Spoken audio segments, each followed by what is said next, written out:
परमेश्वर का धन्यवाद करती हूँ कि ये समय प्रभु ने दिया कि हम सभी वचन को सुने, क्योंकि मत्ती की पुस्तक जब हम चौथा अध्याय पढ़ते हैं तो वहाँ पर लिखा है कि मनुष्य केवल रोटी ही से नहीं परंतु हर एक वचन जो परमेश्वर के मुख से निकलता है जीवित रहेगा। तो हम सभी जब आज ऐसे समय में हैं कि हम चर्च में इकट्ठा नहीं हो पाते, एक संगति में इकट्ठा नहीं हो पाते हैं, तो आज ज़रूरी है कि हम सभी क्या करें, अपने घरों में वचन को सुने, उसको पढ़ें और उसको अपने जीवन में लागू करें। क्योंकि ऐसे बहुत सारे इंसिडेंट होते हैं, बहुत सारी ऐसी घटनाएँ होती हैं कि लोगों के पास बहुत कुछ होते हुए भी वो क्या करते हैं, सब कुछ खराब हो जाता है, कई बार लोग मर जाते हैं। तो आज हमारे लिए ज़रूरी है कि हम वचन को सुने। तो आइए हम सभी आगे बढ़ते हैं और मत्ती की पुस्तक को निकालते हैं 7वां अध्याय और इसका 24 पद। मत्ती 7वां अध्याय और उसका 24 पद।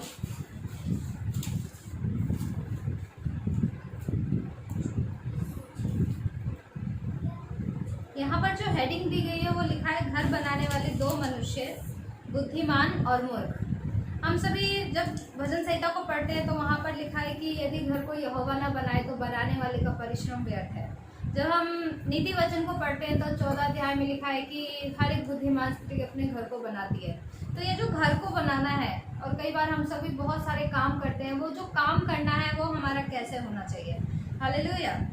तो ये जो वचन कहता है कि हम जो घर बनाने वाले लोग हैं, दो तरह के, एक बुद्धिमान है और एक मूर्ख है। तो इन दोनों में क्या फर्क है ये वचन हमें बताता है। आइए हम 24 वचन को पढ़ें और आप भी अपने घरों में बाइबल को खोलें और इस वचन को पढ़ें। मत्ती अध्याय 27 और पद 24।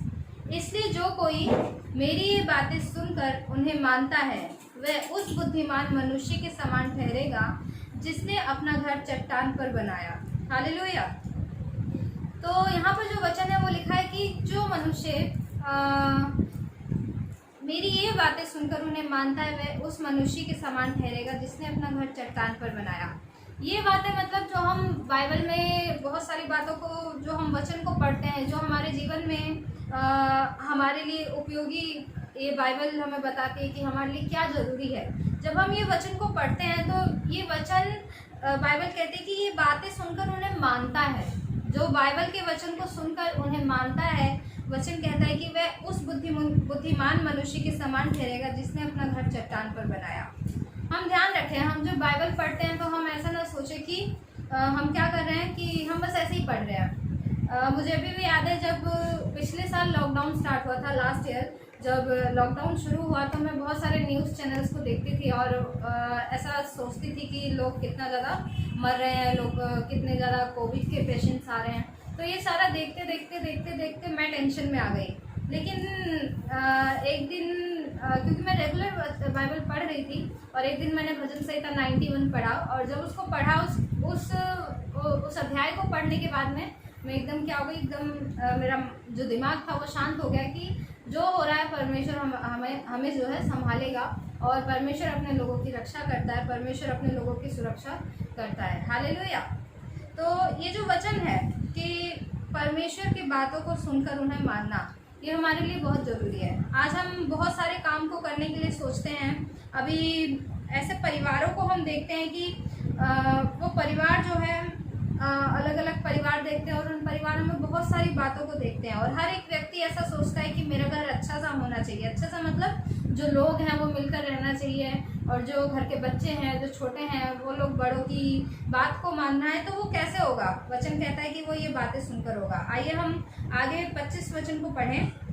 और मेघ बरसा और बाढ़ें आई और आंधियाँ चली और उस घर से टकराई, फिर भी वह नहीं गिरा क्योंकि उसकी नींव चट्टान पर डाली गई थी।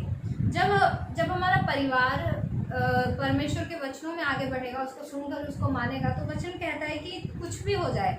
आज अभी हम कुछ समय पहले बात कर रहे थे कि टीवी, हम जितना देखते हैं टीवी को उतना ही हमारा मन होता है और देखे और देखे और देखे।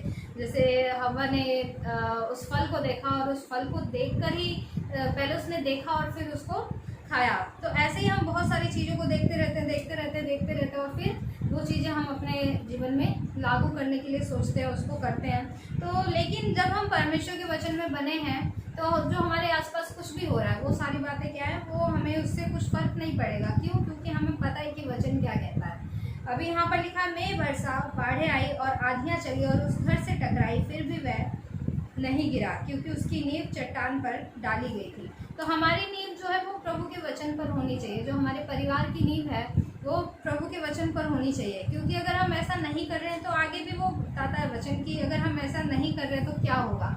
इसलिए हम अपने परिवार को बनाने के लिए कितना भी कोशिश करें, हम सोचते हैं कि हम अच्छे से रहें, हमारे घर के लोग अच्छे से रहें, लेकिन अगर हम वचन से नहीं हैं तो हमारा परिवार खराब हो जाएगा, बिखर जाएगा, या फिर उस परिवार में आज्ञाकारिता नहीं रहेगी।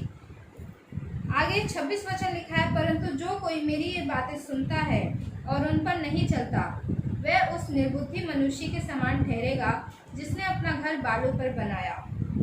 और मैं बरसा और बाढ़ें आई और आंधियाँ चली और उस घर से टकराई और वह गिरकर सत्यानाश हो गया। तो यहाँ पर एक और बातें लिखी है। कई लोग इस वचन को ऐसा सोचते होंगे कि ये क्या लिखा है कि ये जो वचन को नहीं जानते, मतलब जो चर्च नहीं आते उनके लिए, लेकिन ये वचन उनके लिए जो कि चर्च आते हैं। हम कलीसिया में दो तरह के परिवारों को देख सकते हैं। एक परिवार जिसमें सब कुछ जो है वो परमेश्वर के वचन के अनुसार होता है, और एक परिवार जो कि चर्च आते हैं लेकिन फिर भी वो क्या करते हैं, वो परमेश्वर के वचन को अहमियत नहीं देते हैं, वो पहले स्थान पे परमेश्वर को नहीं रखते हैं। तो यहाँ पर जो लिखा है वो लिखा है, परंतु जो कोई मेरी ये बातें सुनता है, मतलब प्रचार सुनेंगे, वचन को पढ़ेंगे, और हम रेगुलर कई बार प्रार्थना भी कर रहे होते हैं, लेकिन हम नहीं सोचते हैं कि हमें उस वचन के अनुसार चलना भी है। मतलब हम सुन रहे हैं लेकिन हमें मानना नहीं है, तो भी वचन कहता है कि वह एक निर्बुद्धि मनुष्य के समान है। कैसा समान है? जो अपने घर को क्या करता है, बालू पर बनाता है। बालू मतलब बालू टिकता नहीं है।